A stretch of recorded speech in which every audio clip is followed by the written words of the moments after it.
नमस्कार दोस्तों, Hindi medium YouTube channel पे आपका स्वागत है। दोस्तों, कई दिन से मैं वीडियो नहीं बना पा रहा था क्योंकि मैं घर आया था, लेकिन मैंने धीरे से अपना सिस्टम सेट कर लिया है। अब मैं आपको रोज़ वीडियो प्रोवाइड करूँगा। तो इस हिंदी मीडियम यूट्यूब चैनल पे दोस्तों, आप लोगों को प्रॉपर तरीके से जीएस कवर करवाई जाती है। अभी जो पीसीएस का एग्ज़ाम हुआ, उसमें आपने हिस्ट्री के क्वेश्चन देखे। हमने मॉडर्न हिस्ट्री जो कवर किया, जहाँ तक भी कवर किया है, उसमें आपने जो अगर मॉडर्न हिस्ट्री के सवाल यूपी पीसीएस के देखे होंगे, मैं लिख के देता हूँ, एक भी सवाल आपसे छूटा नहीं होगा। चाहे वो क्रम वाला सवाल हो, चाहे किसी भी तरीके का सवाल हो, जितना हमने कवर किया उस पोर्शन से एक भी सवाल नहीं छूटा है। और जब हम धीरे-धीरे करके पूरा का पूरा मॉडर्न हिस्ट्री कवर कर लेंगे या एंशिएंट हिस्ट्री, मिडीवल हिस्ट्री ये कवर कर लेंगे, तब आप देखना हिस्ट्री से एक भी सवाल जितने भी पूछे जाएँगे, वो एक भी सवाल नहीं छूटेगा, क्योंकि मैंने इसको ऐसे ही डिज़ाइन किया है। मैंने बहुत सारी किताबों से मिला के, बहुत सारे नोट्स से, जो इम्पोर्टेंट मतलब कि प्रीवियस ईयर पेपर की किताबें होती है, घटना चक्र वगैरह, उनसे सबसे मिला के अपना ये तैयार किया, नोट्स तैयार किया, उसके बाद आपको पढ़ा रहा। तो इसको देखने के बाद आपको कहीं भी घूमने की ज़रूरत नहीं पड़ती है। जो आपने यूपी पीसीएस वगैरह का जो एग्ज़ाम हुआ, उसमें खूब अच्छे से रियलाइज़ किया है। तो ठीक है दोस्तों, तो आज से मैं धीरे-धीरे कोशिश करूँगा कि प्रॉपर तरीके से आपकी क्लासेस आएँ। कुछ भी मतलब कुछ थोड़ी दिक्कत होती है घर में, मतलब कि सब सेटअप करने में, तो धीरे से मैं अभी थोड़ा-सा और दिक्कत है, लेकिन मैं मतलब कि आजकल मैं सारा चीज़ सेट कर लूँगा, उसके बाद आपको प्रॉपर तरीके से क्लास प्रोवाइड करूँगा, क्योंकि दिवाली तक मैं घर में रहने वाला हूँ इसकी वजह से, ठीक है? तो देखो, हमने मॉडर्न हिस्ट्री में जो कुछ पढ़ लिया था, वो हमने क्या पढ़ लिया था? हमने जो मॉडर्न हिस्ट्री पढ़ा, देखो हमारी जो क्लासेस चल रही हैं, एक तो हमारी बायोलॉजी की क्लासेस चल रही है, उसको हम अब कंटिन्यू करेंगे। दूसरा मॉडर्न हिस्ट्री की क्लासेस चल रही है, और तीसरा मैं अब शुरू करूँगा करंट अफेयर। थोड़ा-सा मैं भी फुर्सत हो गया हूँ, मेरे पास भी अब टाइम पर्याप्त रहेगा, तो मैं क्या करूँगा, आपको अच्छे से सारी चीज़ें कवर करके बता दूँगा, ठीक है? तो आप जाके पिछले सारे वीडियो देखिए, आपको रियलाइज़ेशन होगा कि इस चैनल पे किस तरीके से पढ़ाया गया है और टू द पॉइंट पढ़ाया गया है, बिना बकवास किए पढ़ाया गया है, ठीक है? तो चलो, आज का हमारा जो सवाल है या हमारा जो टॉपिक है, हमने पढ़ लिया था इसमें मॉडर्न हिस्ट्री में ब्रिटिश का या यूरोपीय कंपनियाँ जो आती हैं भारत में, उनका आगमन पढ़ लिया था। तो यूरोपीय कंपनियों का आगमन, यूरोपीय कंपनियों का आगमन हमने पढ़ लिया था। फिर उसके बाद देखा कि ब्रिटिश जो कंपनी है, वो सारी कंपनियों पे अपना आधिपत्य जमा लेती है और धीरे से पूरे भारत पे अपना शासन करना शुरू कर देती है। तो फिर हमने देखा था कि ब्रिटिश जो कंपनी है, उसने किस तरीके से भारत में अपना विस्तार किया था, ब्रिटिश कंपनी का विस्तार। और विस्तार करने के क्रम में उन्होंने भारत के जो राज्य हैं, चाहे मैसूर हो, चाहे मराठा हो, चाहे पंजाब हो, चाहे अवध हो, हैदराबाद हो, कोई भी राज्य हो, जिस उनको वो बंगाल का राज्य हो, सबको प्रॉपर तरीके से धीरे-धीरे करके वो एनेक्स कर लेते हैं, अपने अंदर मिला देते हैं। उसके बाद वो भारत को ध्यान में रखते हुए, और जहाँ उनकी जैसे इंग्लैंड उनका मातृ देश था, तो वहाँ पे जिस तरीके की नीति फॉलो होती है, इंडस्ट्रियल रिवॉल्यूशन को लेके फॉलो होती है, वो देखते हैं कि पहले हम इस जगह पे किस तरीके से कब्जा करेंगे, उसके बाद कैसे इनको वाणिज्यिक रूप में डेवलप करेंगे, उसके बाद वित्तीय रूप में डेवलप करेंगे, और उसके बाद सारा का सारा प्रशासन अपने अंतर्गत ले लेंगे और पूरा का एनेक्स कर लेंगे, सारी पॉलिसी हम ही चलाएँगे। तो इसके बाद हमने जो देखा था, उनका ब्रिटिश की जो पॉलिसी होती है, हम ब्रिटिश पॉलिसी, तो हमने सारी तरीके की policy A to Z cover कर ली है। तो 3 जो टॉपिक है, कर्नाटक वार से लेके हमने सारा कुछ यहाँ पे तक देख लिया। उसके बाद हमारा जो टॉपिक होता है दोस्तों, वो होता है विद्रोह। तो वहीं से हम आज अपने टॉपिक की शुरुआत करेंगे कि इस दौरान जितने भी आंदोलन या विद्रोह होते हैं, वो हमको कवर करना है। तो हम सबसे पहले कवर करेंगे दोस्तों 1857 के पहले के जो विद्रोह होते हैं, उनको एक मतलब कि जल्दी से फैक्चुअल इन्फॉर्मेशन के रूप में हम कवर कर लेंगे। उसके बाद हम करेंगे 1857 का विद्रोह। उसके बाद हम जितने भी किसान मूवमेंट वगैरह होते हैं, उनको कवर करेंगे। उसके बाद जनजातीय विद्रोह करेंगे, और फिर हम 1885 से के पहले के जो संगठन बनते हैं, उनको बताते हुए 1885 में कांग्रेस की स्थापना होती है। उसके बाद राष्ट्रवाद को लेते हुए 1947 तक पूरा आएँगे, और एक क्रम में जो संवैधानिक डेवलपमेंट होता है, 1773 के एक्ट से लेके 1947 के एक्ट तक, सारा कुछ उसको बता दूँगा। तब आपका मैं लिख के देता हूँ, एक सवाल अगर छूट जाए तब कहना। हाँ, इस तरह का फैक्चुअल आ जाए जो कहीं पे दिया ही हुआ नहीं है, तो उसमें मैं कुछ नहीं कर सकता। मैं इतना जानता हूँ कि इसको करने के बाद आपसे एक लगभग मतलब कि 80 से 90% सवाल आपके हल ही होने वाले हैं, ठीक है? तो चलो शुरू करते हैं 1857 के पहले के विद्रोह।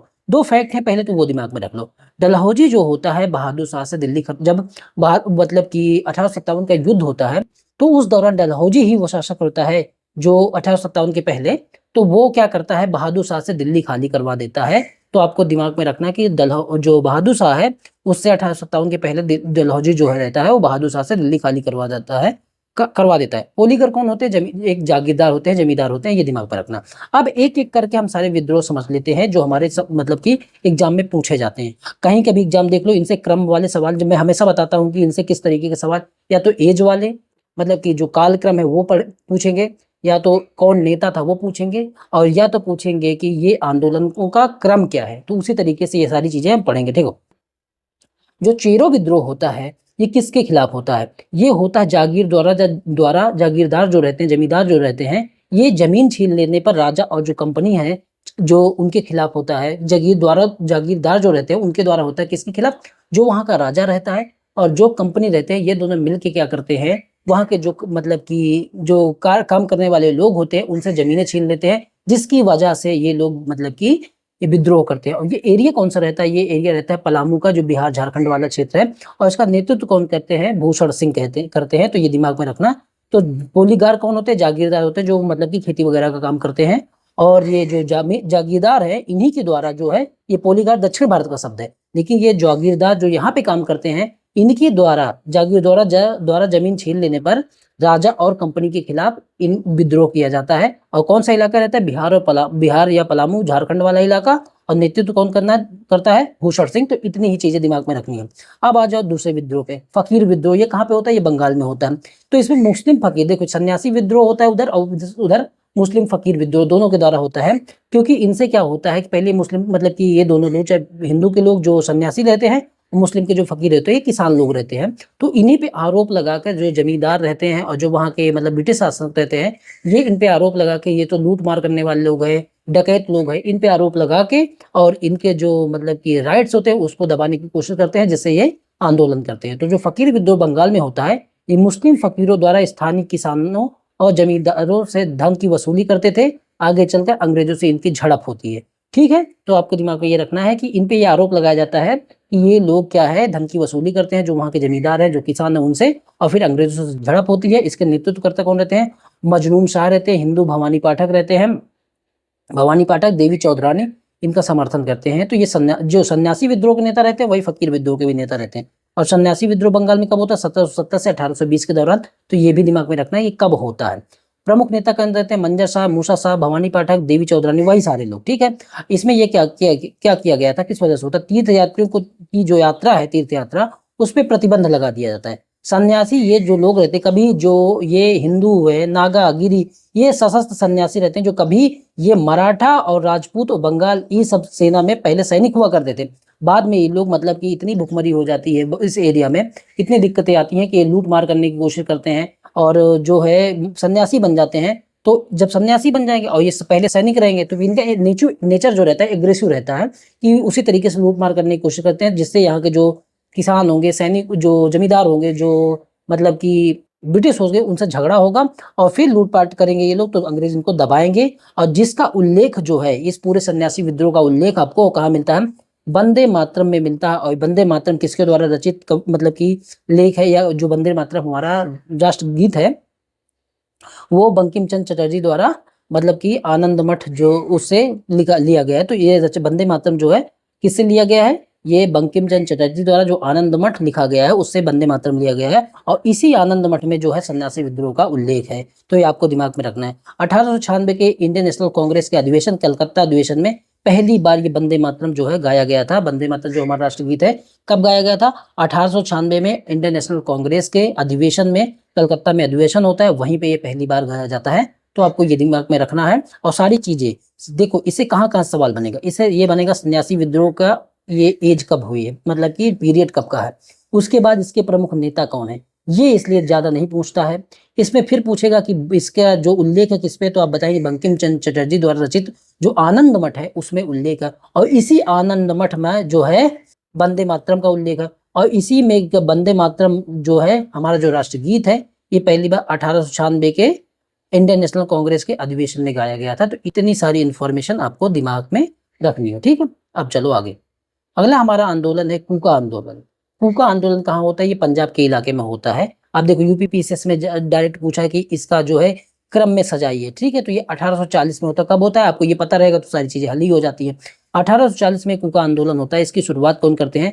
जवाहरमल या सियान साहब रहते हैं। और वहाँ पंजाब के हजारों वाले एरिया रहता है, वहां पे होता है। गुरु राम सिंह भी इसके मतलब विद्रोह में शामिल रहते हैं। तो ये दोनों नाम याद रखना, गुरु राम सिंह और जवाहरमल या सियान साहिब। कब होता है? 1840 में। कूका आंदोलन कहाँ पे होता है? पंजाब वाले एरिया में। इसका जो उद्देश्य होता है कूका आंदोलन का, ये होता है कि जो सिख धर्म में बुराइयां है उसको दूर करना। तो उद्देश्य होता है इसका सिख धर्म में प्रचलित बुराइयों एवं अंधविश्वास को दूर कर धर्म को शुद्ध बनाना और ज्यादा जाति व्यवस्था अगर इसमें जो आ गई है इसका उन्मूलन करना, इसको जड़ से खत्म करना, ये कूका आंदोलन का उद्देश्य रहता है। अब देखो इसके बाद जो आंदोलन है वो है पांडगारों का आंदोलन या पांडगारों का विद्रोह। ये दक्षिण भारत की बात हो जाती है। तो ठीक है, ये पांडगारों का जो आंदोलन होता है इसका जो नाम रहता है कट्टोम नायकम। कट्टोम नायकम देखो ये मतलब कि इनके द्वारा ये आंदोलन होता है। ये क्या करते हैं, कंपनी की अधिकारिता नहीं मानते और ये कंपनी जो माल गुजारी के लिए कहती है तो ये माल गुजारी देना बंद कर देते हैं और फलता कंपनी इनको दिवाने की कोशिश करती है। तो ये विद्रोह करते हैं। दक्षिण भारत का आंदोलन है पांडेगारों का आंदोलन। इनमें जो मेन नाम आता है कट्टवाम नायकम नाम मेन आता है। ठीक है, तो ये दिमाग में रखना। बस आपको ये पूछ लेगा पांडेगार का आंदोलन कहाँ का है, दक्षिण भारत का है, बस ये किस लिए हुआ, मोटा मोटा पूछेगा, बहुत ज्यादा इनसे सवाल नहीं बनते। मैंने लेकिन एक क्रम में लिख दिया है इसलिए क्योंकि भाई कभी बन ही जाए क्या कर लोगे। वेल्लोर का सिपाही विद्रोह, ये ईस्ट इंडिया कंपनी के भारतीय सैनिक जो रहते हैं उनके द्वारा किया गया विद्रोह रहता है और इसमें टीपू के वंशज भी शामिल रहते हैं। मैसूर राज्य का इन्होंने झंडा फहरा देते हैं कि हम मैसूर राज्य को मानेंगे, आपको नहीं मानेंगे। और ये जो विद्रोह करते हैं ये ईस्ट इंडिया कंपनी के भारतीय जो सिपाही रहते हैं उनके द्वारा ही ये विद्रोह होता है। इसमें टीपू के वंशज भी शामिल रहते हैं, तो दिमाग में ये रखना है। नायक विद्रोह कहाँ होता है, नायक विद्रोह होता है बंगाल के एरिया में मिदनीपुर में। और इनका नेतृत्व कौन करते हैं, अचल सिंह रहते हैं। और ये क्या कम करते हैं, जो मतलब कि नायकों द्वारा कंपनी की बढ़ी हुई दर से लगान देने को लेकर हुआ। जो नायक रहते हैं ये क्या करते हैं, जो किसान रहते हैं एक तरीके रैयत रहते हैं वो क्या करते हैं, कंपनी क्या बहुत ज्यादा मतलब कि कर लगा देती है तो लगान लगा देती है, लगान देना पड़ता है, तो उसको लेके ये लोग आंदोलन करते हैं। तो ये आपको दिमाग में रखना है। नेतृत्वकर्ता कौन है और ये कहाँ होता है ये याद रखना बस। त्रावणकोर का विद्रोह, देखो इनसे बहुत ज्यादा सवाल नहीं बनेंगे, मोटे मोटे बस जो बता रहा उतना ही याद रखना और आप दिमाग मत लगाना। उसके बाद जहां से सवाल बनेंगे मैं खुद बताता हूँ, इनसे उसी तरीके से सवाल बनेंगे। इसका नेता कौन है, एज कौन है और कहाँ पे हुआ था, बस। त्रावणकोर का विद्रोह ये कहाँ होता है, त्रावणकोर के दीवान जो रहते हैं वेल्लू थम्पी, इनके द्वारा कंपनी की जाति के विरुद्ध फ्रांस और मतलब कि आंदोलन किया जाता है। फ्रांस और अमेरिका से भी उन्होंने संपर्क स्थापित किया और बताया कि ब्रिटिश हमारे खिलाफ अन्याय कर रहे हैं और उसी को ध्यान में रखते हुए ये आंदोलन शुरू करते हैं। तो नेता कौन है, दीवान वेल्लू थम्पी। बरेली का विद्रोह कहाँ होता है, 1816 में होता है और इसका नेतृत्व करता कौन रहते हैं, मुफ्ती मोहम्मद नवाज। तो ये नाम याद रखना, 1816 में याद रखना दिमाग है में। और ठीक है, ये किस लिए होता है, अंग्रेजों द्वारा स्थानीय लोगों से चौकीदारी का जो है जबरदस्ती वसूल किया जाने लगता है, इसकी वजह से ये बरेली का विद्रोह मतलब कि होता है। तो ये भी दिमाग पर रखना। अलीगढ़ का विद्रोह कब होता है, अलीगढ़ का जो मतलब कि विद्रोह होता है इनका जो नेता रहते हैं ये रहते हैं दयाराम भगवंत सिंह। तो इतना याद रखना। और ये भी अंग्रेजों की जो जाति रहती है जो मतलब कि ये लोग परेशान करते हैं भारतीय लोगों को, उसके खिलाफ आंदोलन होते हैं। सारे आंदोलन उसी के खिलाफ होते हैं। उड़ीसा का पायकों का विद्रोह, तो पायकों का विद्रोह कहाँ होता है, उड़ीसा में होता है, ये दिमाग में रखना है। नेतृत्व कौन रहते हैं, जगबंधु रहते हैं।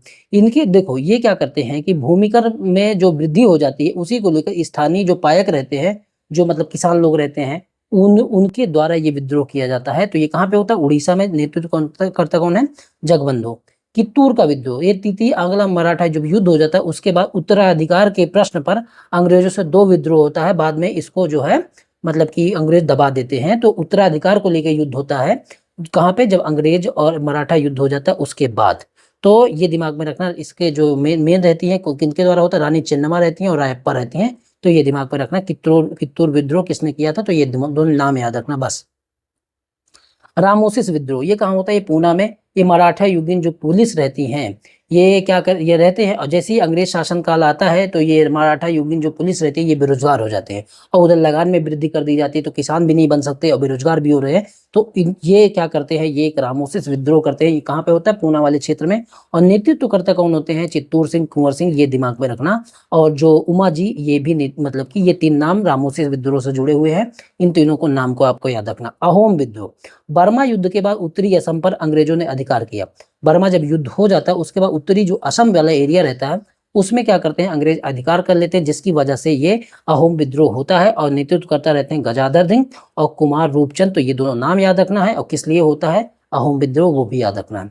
अब थोड़े से ये आंदोलन बचे, उसके बाद हम 1857 में आ जाएंगे। बहाबी आंदोलन कहाँ होता है, बहाबी आंदोलन जो बरेली वाला इलाका है वहाँ पे सैयद अहमद बरेलवी के नेतृत्व में होता है। इसका जो उद्देश्य रहता है ये इस्लाम सुधार विश्व में और अंग्रेजी शोषण का विरोध करना, ये इनका उद्देश्य होता है। और भारत में इसका जो केंद्र रहता है वो पटना रहता है और धीरे धीरे पूरे भारत में प्रसार करने का प्रयास करते हैं। तो ये आपको दिमाग में रखना है। फराजी आंदोलन कहाँ होता है? बंगाल के जो फरीदपुर इलाका है वहां पे होता है। ये सेम तरीके का है, लेकिन ये जो है बहावी आंदोलन का विरोधी होता है। इस्लाम सुधार पर बहावी का विरोधी होता है। ये अंग्रेजों का भी विरोध करता है। और इसका जो हेड रहता है वो शरीयतुल्लाह का पुत्र जो मोहम्मद मोहसिन रहते हैं वो रहते हैं। और इनको जो नाम रहता है वो दुद्दू मियां भी इनको कहा जाता है। तो नाम याद रखना, कहाँ होता है वो आपको मतलब कि नहीं पूछा जाएगा, बस ये जो इसके जो मेन लीडर है उनका नाम याद रखना, ठीक है। बुंदेला विद्रोह कहाँ होता है? उस उत्तर पश्चिमी प्रांत जो एमपी महाराष्ट्र वाला इलाका है, वहीं पे जो महलवाड़ी बंदोबस्त रहती है उन्हीं सबको लेके ये विद्रोह होता है। और फिर जो बर्ड कमीशन बनाया जाता है महलवाड़ी बंदोबस्त के लिए, जमींदार जो है इसका विद्रोह कर मतलब कि ये जो विद्रोह रहता है ये जमींदारों द्वारा होता है महलवाड़ी बंदोबस्त के खिलाफ। तो बर्ड कमीशन जो होता है वो किससे संबंधित है? ये महलवाड़ी बंदोबस्त से संबंधित है। और इसके जो नेता होते हैं जवाहर सिंह और मधुकर शाह, ये दोनों नेता होते हैं। तो देखो हमने यहाँ तक में जो मोटा मोटा मतलब कि बहुत कॉन्सेप्ट ना समझते हुए फैक्चुअल इन्फॉर्मेशन जहाँ से सवाल आते हैं, जो 1857 के पहले के विद्रोह होते हैं उनको सारा कुछ हमने जितने भी इंपॉर्टेंट हो सकते हैं फैक्चुअल रूप से कॉन्सेप्चुअल रूप से हल्का हल्का बताते हुए मैंने पूरा बता दिया है। हमारा अगला जो टॉपिक है दोस्तों वो है 1857 का विद्रोह। अब यहाँ से 1857 के विद्रोह को समझते हुए पूरा का पूरा मैं आपको क्या कर दूंगा, 1857 का विद्रोह बताते हुए क्या कहते हैं उसके बाद किसान आंदोलन सारा कुछ समझा दूंगा। और उसके बाद आपको किसान आंदोलन के बाद देखो सारा कुछ बताते हुए फिर उसके बाद जनजाति विद्रोह बता दूंगा। और जनजाति विद्रोह बताने के बाद हम लोग राष्ट्रवाद पे आ जाएंगे। तो यही तो हमारा पढ़ने का तरीका है। और इतनी सारी पीडीएफ में मैं जगह देता हूँ जिससे क्या हो, आप कम से कम मतलब कि सारी चीजें कंप्लीट कर पाए। एक ही कॉपी में आपको 20 कॉपी बनाने की जरूरत ना पड़े। ठीक है दोस्तों, चलो अगला टॉपिक हम शुरू करते हैं 1857 का विद्रोह। ठीक है, क्योंकि हमारा वीडियो जो है अभी वो छोटा ही हुआ है, इसको हमको बड़ा करना है। और बड़ा करते हुए ये टॉपिक हम यहीं पे कवर कर लेते हैं। देखो 1857 का जो विद्रोह होता है दोस्तों, जब मतलब कि उस समय तो उसके बहुत सारे कारण रहते हैं कि ये विद्रोह क्यों होता है। तो मेन कारण जो रहते हैं दोस्तों वो देखो, कुछ जो विद्रोह होते हैं उनका एक तो चला आता है वो कारण रहता है कि बहुत दिन से ये झेलते झेलते झेलते अब बहुत हो गया भाई। और एक होता है तत्कालिक कारण कि कोई आपको बहुत दिन से परेशान कर रहा तो आप चुप बैठे हैं, देखिए अचानक कुछ ऐसा कर देता है कि अब आप सब बर्दाश्त नहीं होता। तो यही कारण होता है 1857 के विद्रोह का भी, कि बहुत दिन से ब्रिटिश की ऐसी नीतियां बनाते रहे एडमिनिस्ट्रेटिव पॉलिसी, जो उनकी पॉलिटिकल नीति है, जो उनकी सहायक संधि है, जो उनकी मतलब कि विलय की नीति थी, ये धार्मिक सामाजिक नीतियां थी, ये सारी नीतियां जब बनाते देखते हैं तो भारतीय जो लोग रहते हैं एक टाइम बाद उनसे मतलब कि बर्दाश्त होना बंद हो जाता है। तो फिर तात्कालिक कारण जो चर्बी के लगे हुए कारतूस रहते हैं वो बन जाते हैं, जिसकी वजह से 1857 का विद्रोह होता है। तो एक एक चीज हम मतलब कि इस 1857 के विद्रोह को पढ़ेंगे, तब आप रियलाइज करेंगे कि आपका कुछ भी सवाल छूटता है कि नहीं छूटता। आप खुद रियलाइज करना, ठीक है। चलो देखो, पहला जो मेन कारण रहता है वो रहता है ब्रिटिश की नीतियां। कौन कौन सी नीतियां हमने पढ़ दिया? एडमिनिस्ट्रेटिव पॉलिसी, पॉलिटिकल पॉलिसी, जो सहायक नीति होती है, लैब्स की नीति होती है, वो सारी चीजें। उनकी जो इकोनॉमिक नीति, जो महलवाड़ी बंदोबस्त, रैयतवाड़ी और जमींदारी, ये सारी बंदोबस्त तो रहती है उनकी वजह से। सोशियो रिलीजियस पॉलिसी, धार्मिक मामले में हस्तक्षेप करना, प्रेस की पॉलिसी, एजुकेशन पॉलिसी, ये सारी पॉलिसी रहती हैं। एजुकेशन की पॉलिसी, प्रेस की पॉलिसी में हमको ये वर्नाकुलर प्रेस एक्ट लेके आते हैं। एजुकेशन की पॉलिसी से हम थोड़े जानकार बनते हैं और हम अपने हक के लिए लड़ना शुरू कर देते हैं। तात्कालिक कारण इसका ये हो जाता है, हम देखो पीटी का पढ़ रहे हैं भाई, प्रीलिम के हिसाब का पढ़ रहे हैं, ये नहीं कि मैं मेंस के हिसाब पढ़ा रहा तो इसको डिटेल पढ़ाऊं कि ये कैसे कारण बना। आपको पता है कि ये सारे कारण होते हैं, ठीक है, तो उसी हिसाब से पढ़ना है। हम क्या दिमाग में रख के पढ़ रहे हैं सबसे इंपॉर्टेंट वही होता है। तो इसका जो तात्कालिक कारण होता है वो चर्बी लगे कारतूस होते हैं। तो ये भी आपको दिमाग में रखना है कि ये पता चलता है कि जो कारतूस होते हैं, ये इनफील्ड जो राइफल होती है उनको मुंह से खींच के खोलना होता था। तो उसमें क्या होता है कि ऐसी खबर उड़ती है कि अंग्रेज लोग जो है गाय और सुअर की चर्बी इसमें प्रयुक्त कर रहे हैं। और इसी की वजह से गाय जो है हिंदू धर्म के लिए पवित्र माना जाता है, और जो सुअर है वो मुस्लिम धर्म के लिए अपवित्र माना जाता है। तो इसकी वजह से दोनों जो समुदाय भड़क जाते हैं और 1857 का विद्रोह करते हैं। और एक एक करके सारा क्रम हम समझेंगे। देखो, इसको बोला जाता है the great revolt of 1857। Great क्यों बोला जाता था? कि पहली बार है जब भारतीयों द्वारा एक कंबाइंड इफर्ट किया गया था, सब लोग मिल के लड़े थे। इससे पहले भारत में कोई भी आंदोलन हुआ तो सब अपने अपने हक के लिए लड़ रहे थे, कोई भी भारत के लिए नहीं लड़ रहा था। इसीलिए पहली बार जब इकट्ठा होकर लड़े तभी इसी को बोला गया कि यह ग्रेट रिवोल्ट है, क्योंकि इसमें सब मिलकर लड़ रहे थे। कौन लड़ रहे थे मिलके? जमींदार भी भाग ले रहे थे, दस्तकार भी भाग ले रहे थे, किसान भी भाग ले रहे थे, सैनिक भी भाग ले रहे थे, और सिपाही जो लोग थे वो भी भाग ले रहे थे, तो सब मिल के लड़ रहे थे। ठीक है, अब एक एक करके हम सारा क्रम समझते जाते हैं। 1800 विद्रोह को ब्राउन म्यूटनी कहा जाता है, भूरा विद्रोह भी कहा जाता है, सिपाहियों का विद्रोह इस कहा जाता है, क्योंकि ये ब्राउन स्किन वाले जो है वो लड़ रहे थे, मतलब कि जो भारतीय लोग थे उनको ब्राउन स्किन, और जो उधर के लोग थे उनको व्हाइट स्किन बोला जाता है, जो अफ्रीकन लोग थे उनको ब्लैक स्किन बोला जाता है। इसीलिए बोला गया कि ब्राउन म्यूटनी है, क्योंकि ये ब्राउन लोग हैं जो लड़ रहे हैं। ठीक है, और ब्राउन फील्ड जो राइफल है इसकी जगह पे जो है इनफील्ड राइफल लाया गया था, तो ये भी दिमाग में रखना है, इसकी वजह से भी ब्राउन म्यूटनी कहा जाता है।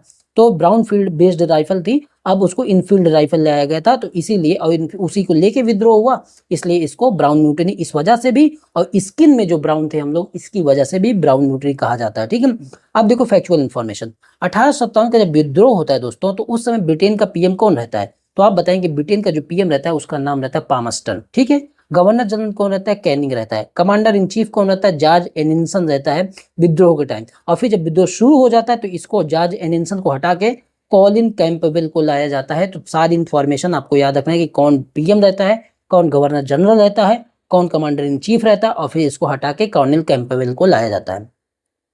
आप पूरा का पूरा टाइमलाइन समझो, क्रोनोलॉजी समझो। ठीक है, कि किस तरीके से शुरुआत से लेकर अंत तक ये आंदोलन होता है।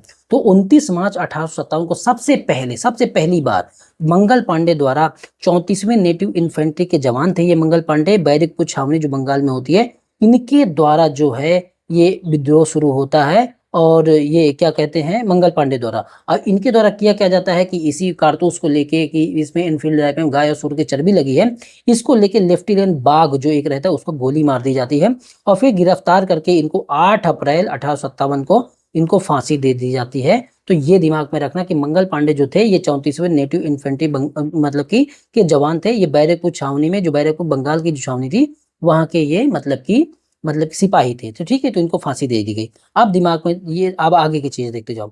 फिर क्या होता है, 24 अप्रैल 1857 को 90 भारतीय सैनिक जो ईस्ट इंडिया कंपनी के 3rd नेटिव कैवेलरी के सिपाही थे, इन्होंने चर्बी लगे कारतूस का प्रयोग करने से मना कर दिया। परिणाम स्वरूप इनको 9 मई 1857 को पूरी बटालियन को ही डिसमिस कर दिया गया। ब्रिटिश ने ये किया, तो दिमाग में ये रखना कि 24 अप्रैल को ये घटनाक्रम होता है। तो 3rd नेटिव इन्फेंट्री या कैवलरी की जो बटालियन थी वो मना कर देती है कि भाई हम भी नहीं यूज करेंगे इस सुअर की चर्बी और गाय की चर्बी वाले कारतूस, या जो मतलब कि कारतूस हैं इनका प्रयोग करने से, तो इनकी पूरी बटालियन को डिसमिस कर दिया जाता है। उसके बाद विद्रोह पहुंचते हैं 10 मई 1857 को बाकी के बटालियन ने मेरठ में भी विद्रोह प्रारंभ कर दिया। 11 मई 1857 को ये भी जो सिपाही रहते हैं मेरठ से दिल्ली कूच कर जाते हैं कि अंग्रेज खिलाफ की हम पूरी तरीके से लड़ाई करेंगे, और 12 मई को ये दिल्ली पर अधिकार कर लेते हैं। कौन? ये सिपाही लोग। ठीक है, तो ये दिमाग में रखना बहादुर शाह के नेतृत्व में। अब समझो कि ये पूरा का पूरा आपको बता दिया। अब कहाँ से कौन लड़ता है वो सारी चीजें भी उसके बाद चीजें शुरू हो जाती हैं, वो भी आपको समझना है। देखो, क्रांति का समय निर्धारित था 31 मई 1857, लेकिन उसके पहले ही क्रांति कर देते हैं, जिसकी वजह से क्रांति असफल होती है। ये भी असफलता में एक कारण है, वो आगे देखेंगे। तो क्रांति का समय कब निर्धारित था? फैक्चुअल सवाल है, तो आप बताएंगे क्रांति का समय 31 मई 1857 को निर्धारित था। संप्रेषण जो क्रांति का था वो क्या था? क्या मतलब कि इसका जो सिंबल था वो क्या था? वो था कमल और रोटी। नगर और गांव सभी लोगों ने भाग लिया था, लेकिन ये विद्रोह जो मद्रास की तरफ नहीं हुआ था, उधर के लोगों ने भाग नहीं लिया था। अब कहां से कौन लोगों ने नेतृत्व किया था वो भी देख लो। दिल्ली से इसका नेतृत्व किया था बहादुर शाह जफर, ये 80 साल के थे, नाम मात्र के थे, लेकिन मेन जो नेतृत्व कर रहा था रियल कमांडर, ये बरेली से आया था, इसका नाम था बख्त खां। तो रियल कमांडर कौन था? बख्त खां। और जो मतलब कि नाम मात्र के मेन लीडर थे वो कौन थे? बहादुर शाह। तो ये दोनों चीजें याद रखना। और इसी बख्त खां को जो बहादुर शाह सेकंड है, यही बहादुर शाह सेकंड साहिब आलम की उपाधि देते हैं इसी बख्त खां को, तो दिमाग में ये रखना। ठीक है, और इस विद्रोह को दिल्ली में कौन दबाता है? तो निकलसन और हडसन, ये अंग्रेज रहते हैं, इनके द्वारा ये दबाया जाता है, और बाद में निकलसन यहाँ पे मारा जाता है। तो ये भी दिमाग में रखना। ये जब बहादुर शाह को वहां से भगा दिया जाता है, तो बहादुर शाह क्या करते हैं 1857 के विद्रोह के बाद? बहादुर शाह भागकर लाल किले से हुमायूं का जो मकबरा रहता है वहीं पे, मतलब कि जो है यही भाग के छुपे हुए थे हुमायूं के मकबरे में। ये शायर थे एक तरीके से, गालिब भी इन्हीं के टाइम रहते हैं बहादुर शाह के नेतृत्व में। और इनके बड़े बेटे को मार दिया जाता है, और इनको बाद में यहाँ से रंगून भेज दिया जाता है, और रंगून मतलब बर्मा, और वहीं पे 1862 में इनकी बहादुर शाह की मृत्यु हो जाती है। तो इतनी सारी चीजें हमको बहादुर शाह से संबंधित याद रखनी है। नाम देखो, दिल्ली में बहादुर शाह जफर थे, बख्त खां थे, कौन दबाया था वो याद रखना है। और किस बख्त खां को उपाधि बहादुर शाह सेकंड ने साहब आलम की दी थी, ये भी दिमाग में रखना। अब और लखनऊ में किसने विद्रोह किया था? तो लखनऊ में जो विद्रोह किया था उनका नाम था बेगम हजरत महल। ये सारी क्लासेस अब दोस्तों हिंदी मीडियम नाम का यूट्यूब चैनल है, हिंदी मीडियम, ठीक है। तो वहीं पे सारी क्लासेस देख रहे हैं, इसकी पीडीएफ दे दूंगा, आप सामने रख के सुन लेना। लखनऊ में जो मतलब कि विद्रोह होता है, वो विद्रोह करते हैं बेगम हजरत महल। और इनका जो ये किसके जो शुजाउद्दौला था उसकी उनकी बीवी थी, लखनऊ का जो नवाब था। और इनका जो पुत्र रहता है बिरजिस कादिर, ये इनके द्वारा जो है लखनऊ में बेगम हजरत महल द्वारा विद्रोह किया जाता है। और यहाँ पे दबाने वाला कौन होता है? अंग्रेज कालिन कैंपबेल होता है। बाद ये पुत्र यहाँ पे मारा जाता है और ये बेगम हजरत जो रहती हैं यहाँ से भाग के नेपाल चली जाती हैं। और बेगम हजरत महल को नागपरी के नाम से भी जाना जाता है। तो इतनी इन्फॉर्मेशन हमको इनसे समझनी थी। ठीक है, कानपुर में कौन मतलब कि जो है नेतृत्व करता है? कानपुर में अंतिम पेशवा रहते हैं बाजीराव सेकंड, जो हमने मैसूर का जब मतलब कि मराठा का जो आंदोलन था या मराठा का किस तरीके से एनेक्स किया था, उसके बाद जो लास्ट में जो बाजीराव सेकंड बचते हैं, अंतिम पेशवा होते हैं। और इन्हीं के पुत्र रहते हैं नाना साहब, जिनका नाम होता है धुंधुपत। तो इनके सहयोगी रहते हैं तात्या टोपे। तो तात्या टोपे जो है ये मतलब कि यहाँ से ग्वालियर भाग के जाते हैं। और इनका एक जमींदार मित्र रहता है राम सिंह, जो इनकी गद्दारी कर देता है, इसकी वजह से मारे जाते हैं। तो कानपुर में कौन करते हैं विद्रोह? तात्या टोपे, नाना साहब, बाजीराव। इनमें से कोई नाम पूछे आपको, मेन नाम यही माने जाते हैं, नाना साहब या तात्या टोपे। देखो तात्या टोपे का नाम क्यों आता है? जो तात्या टोपे जो रहते हैं, अजीमुल्ला खां जो रहते हैं तात्या टोपे नाना साहब के सलाहकार रहते हैं। तो तात्या टोपे नाना साहब के नाम सलाहकार रहते हैं। और जो इनका सलाहकार रहता है वो अजीमुल्ला खां रहता है। तो ये भी दिमाग में रखना है। और तात्या टोपे का जो वास्तविक नाम रहता है, इनका नाम रहता है रामचंद्र पांडुरंग। और यहाँ पे जो कानपुर में विद्रोह को दबाते हैं उनका नाम रहता है कॉलिन कैंपबेल और नील। तो ये दोनों नाम भी याद रखना, कानपुर से संबंधित इतनी इंफॉर्मेशन लेनी है। बाजीराव सेकंड के पुत्र थे नाना साहब। नाना साहब के सलाहकार थे तात्या टोपे, जिनका नाम था रामचंद्र पांडुरंग। और यही लोग यहाँ पे विद्रोह किए थे, नाना साहब और तात्या टोपे। और बाद में तात्या टोपे को लगता है कि हम मतलब कि हारने लगेंगे, तो ये ग्वालियर भाग के जाते हैं। वहीं पे इनका एक जमींदार मित्र राम सिंह रहता है, गद्दारी करता है, जिसकी वजह तात्या टोपे मारे जाते हैं। और यहाँ पे विद्रोह को दबाता कौन है? कैलिन कैंपबेल और नील दबाता है। और ये देखना कि अजीमुल्ला खां जो रहता है वो ये जो तात्या टोपे है इनका सलाहकार रहता है। तो अगर ये नाम आए तो ये भी दिमाग में रखना, ठीक है। अब चलो जगदीशपुर, बिहार में जगदीशपुर जिसको आरा बोला जाता है उस टाइम पे, तो ये जो आरा आज के टाइम पे बोला जाता है। तो यहाँ पे कौन लोग रहते हैं? कुंवर सिंह रहते हैं। इनकी सारी इन्फॉर्मेशन हमने बिहार स्पेशल वाली क्लास में देखी है। 75 साल के थे और ये पराजित नहीं हुए थे, लेकिन हथगोला जो फेंका था डगलस ने, उसकी वजह से इनका हाथ पे मतलब कि घायल हो गया था। बाद में इनकी मृत्यु हो जाती क्योंकि एज तो हो ही चुकी थी। तो कुंवर सिंह थे, इनके भाई अमर सिंह, इनके द्वारा ये यहाँ पे विद्रोह किया जाता है। और विलियम टेलर जो रहता है यहाँ पे अंग्रेज, ये दबाता है। झांसी में लक्ष्मीबाई रहती हैं और ह्यूरोज नाम का जो अंग्रेज रहता है वो यहाँ के विद्रोह को दबाता है। और ह्यूरोज ही कहता है, इसने लक्ष्मीबाई को कहा कि ये पूरा जो आंदोलन हुआ 1857 को, उसमें एक जो अकेली मर्द थी ना, वो यही झांसी की रानी थी, ठीक है। ये झांसी की रानी ग्वालियर में जो इन्होंने बच्चा एक गोद लिया था, जो डॉक्ट्रिन ऑफ लैक्स वाला सारा पॉलिसी थी, उसी के खिलाफ इन्होंने भी आंदोलन किया था, दामोदर राव। और ग्वालियर में जो है झांसी की रानी का ये तात्या टोपे ने साथ दिया था। और झांसी की रानी का जन्म जो होता है वाराणसी में होता है और समाधि जो है इनकी ग्वालियर में है। तो ये दोनों चीजें और भी याद रखना है, ठीक है। फैजाबाद में कौन विद्रोह करते हैं? मौलवी अहमदुल्ला। और यहाँ दबाता कौन है? कैंपबेल। बरेली में, रोहिलखंड में ये खान बहादुर खान करते हैं और यहाँ पे दबाता कौन है? कैंपबेल और विंसेंट आयर। इलाहाबाद और बनारस में कौन दबाते हैं? लियाकत अली। और यहाँ पे दबाता कौन है? मतलब कि नेतृत्व करते हैं लियाकत अली, और दबाता कौन है विद्रोह को? उसका नाम रहता है कर्नल नील। तो दोनों चीजें आपको याद रखनी। गोरखपुर में कौन करते हैं? गजाधर सिंह। असम में दीवान मनीराम। अवध में मौलवी अहमदुल्ला। तो ये इतने नाम देखो आपको सब याद रखने धीरे धीरे करके। मैक्सिमम सिपाही कहाँ के लड़े थे? 1857 के विद्रोह में अवध के। इसीलिए उन्होंने 1857 के बाद जब रीसफल किया अंग्रेजों ने अपनी सेना का, तो अवध के सिपाहियों को अपनी सेना में भर्ती नहीं किया था, क्योंकि 1857 के सिपाही मतलब की जो विद्रोह था उसमें सबसे ज्यादा अवध के सिपाहियों ने भाग लिया था और इनको विद्रोही सैनिक का नाम दिया था उन्होंने, ठीक है।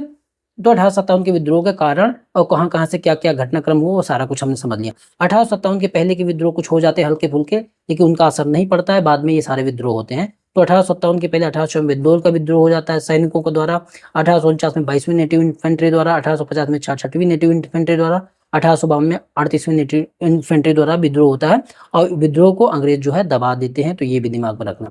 असफलता के कारण क्या है कि पहली बात तो क्षेत्रवाद और राष्ट्रवाद का मुद्दा। उस समय राष्ट्रवाद जैसी संकल्पना ही नहीं थी। सब लोग अपने अपने क्षेत्र के लिए, अपने अपने राज्य के लिए लड़ रहे थे, भले कंबाइंड एफर्ट कर रहे थे लेकिन लड़ तो अपने अपने लिए रहे थे। तो ये एक उनका असफलता का कारण होता है कि सब मिल के उस तरीके से प्रॉपर, कहीं इधर आंदोलन हो रहा है, फिर वहां, फिर वहां, फिर वहां, तो एक साथ नहीं हुआ। इसकी वजह से दिक्कतें आई। और जो आंदोलन का समय निर्धारित किया गया था उसकी प्रतीक्षा न की गई और पहले ही आंदोलन शुरू कर दिया, विद्रोह शुरू कर दिया गया। इसकी वजह से आंदोलन जो है दब गया। और बहुत सारे जो देसी राजा थे उनका देशद्रोही रुख, बहुत सारे देसी राजा थे, जो देसी यहाँ के रियासतें थी उनके राजा थे, वो अंग्रेजों का साथ दे रहे थे। जैसे ग्वालियर का राजा था, ये अंग्रेजों का साथ दे रहे थे, तो कहाँ से जीतेंगे। ठीक है, सांप्रदायिकता खेल आंशिक रूप से खेला गया। सिख, मराठा, गोरखा रेजिमेंट जो है अंग्रेजों के साथ थी, उनको ऐसे भड़का दिया गया था। तो जब उनके साथ थी आदि सैनिक, तो कहाँ से हम लोग जीत पाएंगे। संपूर्ण देश में प्रसारित ना हो, संपूर्ण दक्षिण भारत में प्रसारित नहीं था, पंजाब में नहीं था, मद्रास में नहीं था, बंगाल में नहीं था, बम्बे में नहीं था। तो इन सब एरिया में जब नहीं होगा तो संपूर्ण भारत में नहीं था, तो कहाँ से मतलब कि सफल होगा। सहायक साधनों का अभाव, हमारे पास उस तरीके के सहायक नहीं थे। सैनिक संख्या में अंतर था, बहुत अच्छे सैनिक नहीं थे। सीमित क्षेत्र था, जनाधार सीमित था। योग्य नेतृत्व और सामंजस्य का अभाव था। एकीकृत विचारधारा एवं राजनीतिक चेतना की कमी थी। तो ये सारे असफलता के कारण है। पॉइंट में याद रखना है, इसमें से कोई भी बने आपको मार देना है। ठीक है, अब जब ये 1857 का विद्रोह हो जाता है तो इसके परिणाम क्या होते हैं। परिणाम दोनों के पक्ष में आएंगे, अंग्रेजों के पक्ष में आएंगे और थोड़ा सा भारतीयों के पक्ष में भी परिणाम आएंगे। दोनों चीज देखना है। जब 1857 का विद्रोह हो जाता है तो उसके तुरंत बाद 1858 का अधिनियम लाया जाता है। 1 नवंबर 1858 को ये जो है 1858 का अधिनियम लाया जाता है।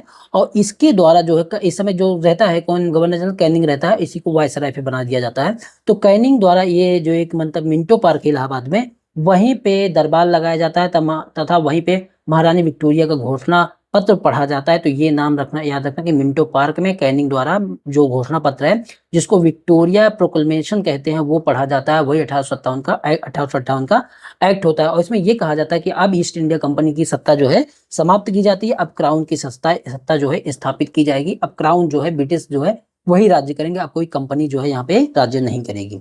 उस समय देखो जो होता है, क्या कहते हैं, बंगाल में जो बॉम्बे एरिया रहता है वहां पे गवर्नर होते हैं, जो बंगाल एरिया रहता है वहां पे गवर्नर होते हैं, मद्रास जो होता है वहां पे गवर्नर होते हैं। अब फिर क्या किया जाता है इसी समय पे, इसके बाद 1700 जो ये सब जगह गवर्नर होते हैं। मैं एक बता रहा कि ये 1858 का जो एक्ट होता है ना, इसके बाद जो गवर्नर जनरल ऑफ इंडिया बन जाता है, मतलब जो पहले 1833 के एक्ट किस तरीके से सारा मतलब चेंज होता है, वो मैं आपको बताता हूँ कि गवर्नर जनरल ऑफ इंडिया जो रहता है वो 1858 के एक्ट से चेंज करके वायसराय बन जाएगा। तो ये सारा चीज बता देता हूँ। तो 1773 का जब रेगुलेटिंग एक्ट आता है तो उसमें क्या होता है, सब तीनों जगह पे गवर्नर रहते हैं। तो इसी रेगुलेटिंग एक्ट से जो गवर्नर होता है उसको चेंज करके अब गवर्नर जनरल कर दिया जाता है। और इसको बोला जाता है कि ये बंगाल का गवर्नर जनरल है और मद्रास और जो बॉम्बे रहता है इसके गवर्नरों को इसके अधीन कर दिया जाता है। तो कहाँ से कौन चेंज होता है, ये गवर्नर, गवर्नर जनरल, वायसराय, वो सारा बता दे रहा है। उसके बाद 1833 का जो एक्ट आता है दोस्तों, उसमें बंगाल के गवर्नर जनरल को चेंज करके अब कहा जाता है कि ये इंडिया का गवर्नर जनरल होगा। अब बाद में जब 1858 का एक्ट आता है तो उसमें गवर्नर जनरल ऑफ इंडिया को चेंज करके कहा दिया जाता है कि वायसराय ऑफ इंडिया होगा। अब गवर्नर जनरल का पद खत्म होता है। और इस तरीके से अंतिम जो गवर्नर जनरल होता है वो कौन होता है, इंडिया का होता है, वो कैनिंग होता है। और पहला वायसराय भी यही बन जाता है, कैनिंग। तो ठीक है, और इसी समय से जो 1773 के एक्ट से बोर्ड ऑफ कंट्रोल और फिर बोर्ड ऑफ डायरेक्टर 1784 के कोड ऑफ मतलब सीओडी और बीओसी जो बनाया जाता है 1773 और 84 के एक्ट से, उनको खत्म कर दिया जाता है और भारत सचिव का एक पद का सृजन किया जाता है इस एक्ट से। इसके बाद अंग्रेजों के लिए और क्या फायदे होते हैं, अंग्रेजों के लिए ये फायदा होता है कि सतर्कता में वृद्धि हो जाती है। शास्त्र जो होते हैं, शस्त्र होते हैं, उन पर प्रतिबंध लगा दिया जाता है भारतीय जनता पर। देसी राजाओं से मित्रता करनी शुरू कर दी जाती है। पाश्चात्य सभ्यता का प्रभाव में वृद्धि होती है। भारतीय सेना भारतीयों में से दूरी से मतलब कि दूरी में वृद्धि होती, भारतीयों से दूरी होती है और ज्यादा दूरी मतलब गैप क्रिएट करते हैं, जिससे क्या होते हैं भारतीय इनके पास ना जाए, अपनी समस्या ना रख पाए। भारत की नीतियों में परिवर्तन किया जाता है और 1857 की क्रांति का शेप डलहौजी की दोषपूर्ण नीतियों को जाता है। और नीतियों में ये परिवर्तन करके कहा जाता है कि भारतीयों को आश्वासन दिया जाएगा कि हम आपके धार्मिक और सामाजिक जो मामले होंगे उनमें हस्तक्षेप नहीं करेंगे। ऐसी बातें जो है क्राउन के द्वारा की जाती हैं। और जातिगत भेदभाव में वृद्धि की जाती है। जाति के नाम पर, संप्रदाय के नाम पर सेनाओं का गठन किया जाता है। भारतीयों में क्या मतलब कि अच्छा परिणाम होता है इसके, भारतीयों में ये होता है कि आत्मबल में इनकी वृद्धि होती है, राजनीतिक जागृति इनको मिलती है, संगठन की प्रेरणा मिलती है, एकता की प्रेरणा मिलती है, स्वतंत्रता आंदोलन की एक नई दृष्टि मिलती है। तो ये भारतीयों के लिए लाभ होता है। तो देखो ये 1857 का सारा कुछ आपने समझ लिया। अब कुछ बुक्स हैं दोस्तों जो 1857 पे लिखी गई हैं, और कुछ आंदोलन के लिए कुछ लोगों ने कुछ कुछ कहा है, वो भी समझ लेते हैं। 1857 ये बुक किसने लिखा था? ये एस.एन. सेन ने लिखा था। और ये सरकारी बुक जो है गवर्नर ऑफ इंडिया, जो गवर्नर मतलब गवर्नमेंट ऑफ इंडिया है, उसके कहने पर ये बुक लिखी गई थी 1857। कौन लिखा था? एस.एन. सेन। और ये एक सरकारी बुक थी। द सिपाही mutiny and the revolt of 1857, ये किसके द्वारा लिखी गई बुक है? आर.सी. मजूमदार के द्वारा। First war of Indian independence किसके द्वारा लिखी गई? बी.डी. सावरकर द्वारा। द ग्रेट रिबेलियन किसके द्वारा लिखी गई? अशोक मेहता द्वारा। काजेज ऑफ इंडियन यूनिटी या असबाब ए बगावत हिंद, ये किसके द्वारा? सैयद अहमद खान द्वारा। और ये 1857 पर सबसे पहली किताब माना जाता है इसी को। 1859 में लिखी गई थी ये, काजेज ऑफ इंडियन म्यूटिनी असबाब ए बगावत ए हिंद, ये सर सैयद अहमद खान द्वारा लिखी गई थी ये सारी किताबें। और बाकी जो किताबें थी वो भी मैंने आपको बता दिया। कौन से लोगों ने क्या क्या कहा था इस आंदोलन के विषय में? सैयद अहमद खान ने, लॉरेंस ने, जॉन नील ने, जॉन सीले ने, James Outram, SN. Sen, Majumdar, ये सब लोग मतलब अंग्रेज की तरफ के ही लोग थे। तो इनका बस सिर्फ सैनिक विद्रोह था। अब जो राष्ट्रीय संघर्ष या स्वतंत्रता संग्राम, national struggle, war of independence, ये जो भारतीय लोग थे जैसे बी.डी. सावरकर थे, कार्ल मार्क्स थे, बेंजामिन डिज़राइले थे, और नेहरू थे, बिपिन चंद्र, ये सब लोगों ने ये कहा कि नहीं ये सैनिक विद्रोह नहीं था, ये राष्ट्रीय संघर्ष था, स्वतंत्रता संग्राम था। आर.सी. मजूमदार ने कहा ना तो ये प्रथम था ना ही राष्ट्रीय था, हिंदू मुस्लिम ईसाई संघर्ष था, हिंदू मुस्लिम और ईसाई संघर्ष था। एल.ई.आर. रीज ने कहा था सभ्यता और बर्बरता का युद्ध था। टी.आर. होम्स ने कहा था हिंदू मुस्लिमों का ईसाइयों के विरुद्ध संघर्ष था, ये था आउट्रम और जेम्स टेलर, ये दोनों ने कहा था। तो बताओ दोस्तों, यहाँ तक की इन्फॉर्मेशन जो मैंने आपको विद्रोह 1857 के विद्रोह के विषय में दी, कहीं भी कोई भी फैक्ट मैंने छोड़ा है, कोई भी कंफ्यूजन आपको है यहाँ तक में? तो देखो यहाँ तक में हमने जो है सारा का सारा जो मतलब कि 1857 के पहले के विद्रोह और 1857 का विद्रोह, ये दोनों बहुत अच्छे से कवर कर लिया है। ठीक है, अब जाके मैं कह तो रहा, बार बार आपको कह रहा कि जो यूपी पीसीएस का एग्जाम हुआ वहां के सवाल देखो, एक भी सवाल आपका छूटेगा नहीं। बस थोड़ा सा बिलीव करो, विश्वास करो, और इन वीडियो को पूरी तरीके से अपने अंदर मतलब कि उसको क्या कहते हैं, इनहेल जैसा कर लो कि इसको बस रट जाओ। अगर उसके बाद रट जाओगे तो मैं लिख के देता हूँ आपसे, एक भी सवाल न पीसीएस लेवल का, एसएससी, जीडी, इन सब नीचे के लेवल के सवाल को तो छोड़ ही दो, कोई भी सवाल आपसे छूटने वाला नहीं है। ठीक है, आपको करना क्या है, 9667305679, इस नंबर पे मैसेज करके आपको इसकी पीडीएफ ले लेनी है, सामने रख के सुन लेना, टेलीग्राम से जोड़ दूंगा, वहीं पे सारी पीडीएफ डाल देता हूँ। और इससे क्या होगा कि आपको एक ही जगह पे सारी चीजें मिल जाएंगी, आपको भागना नहीं पड़ेगा, और एक ही कॉपी बनाना है, यही जो पीडीएफ होगी इसी को प्रिंट आउट लेके, देखो इतनी सारी जगह है। अब 1857 के विद्रोह के विषय में कुछ भी इंफॉर्मेशन आती है आपको यही लिखना है। 50 कॉपी क्यों बनाओगे भाई, बोझ क्यों बनाओगे? और इसी पे लिख के, और कुछ अगर आता है, पहली बात तो नहीं आएगा, आप प्रीवियस ईयर के सवाल सॉल्व करना, जिस भी एग्जाम का मतलब कि एग्जाम, जो भी एग्जाम आप देते हैं उसी का प्रीवियस ईयर लेके सारी चीजें सॉल्व करो, और इसी पे लिखते जाओ। सारे सब्जेक्ट मैं ऐसे ही करा दूंगा, जल्दी जल्दी कराऊंगा, जिससे क्या होगा कि आप जो एग्जाम देंगे उसमें आपको बहुत ज्यादा फायदा होने वाला है। और ये वीडियो आपको कैसी लगती है ये कमेंट में आप जरूर बताओ। अगर अच्छी लगती है तो इनको शेयर भी कर दो, लाइक भी कर दो, और फीडबैक अपना जरूर देना, जिससे मैं आगे वीडियो बनाने के लिए मोटिवेट हूँ। ठीक है, चलो मिलते हैं दोस्तों नेक्स्ट वीडियो में, तब तक के लिए धन्यवाद।